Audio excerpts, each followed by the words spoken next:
আহক বন্ধুসকল, আজি আমি জানো যে গুগলে ক'ৰ পৰা ইমান পইচা ইনকাম কৰে।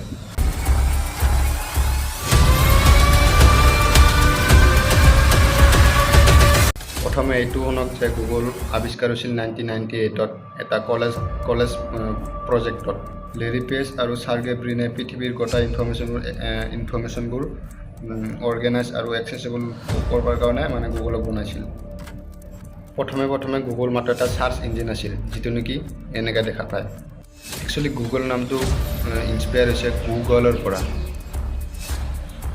গুগল হ'ল এটা নাম্বাৰৰ নাম, যেনেকৈ 1ৰ পিছত 2টা শূন্য লগালে 100 হয়, বা 1ৰ পিছত 3টা শূন্য লগালে 1000 কয়।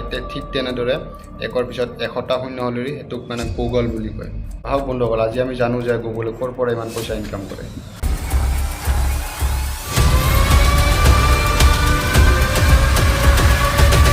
প্ৰথমে এইটো শুনক যে গুগল আৱিষ্কাৰ হৈছিল 1998ত এটা কলেজ প্ৰজেক্টত। লেৰী পেজ আৰু চাৰ্গে ব্ৰিনে পৃথিৱীৰ গোটা ইনফৰমেশ্যনবোৰ অৰ্গেনাইজ আৰু একচেছেবল কৰিবৰ কাৰণে গুগলক বনাইছিল। প্ৰথমে গুগল মাত্ৰ এটা চাৰ্চ ইঞ্জিন আছিল, যিটো নেকি এনেকৈ দেখা পায়। একচুৱেলি গুগল নামটো ইনস্পায়াৰ হৈছে গুগলৰ পৰা। গুগল হ'ল এটা নাম্বাৰৰ নাম, যেনেকৈ 1ৰ পিছত 2টা শূন্য লগালে 100 হয়, বা 1ৰ পিছত 3টা শূন্য লগালে 1000 কয়। ঠিক তেনেদৰে 1ৰ পিছত 100টা শূন্য হ'লে সেইটোক গুগল বুলি কয়।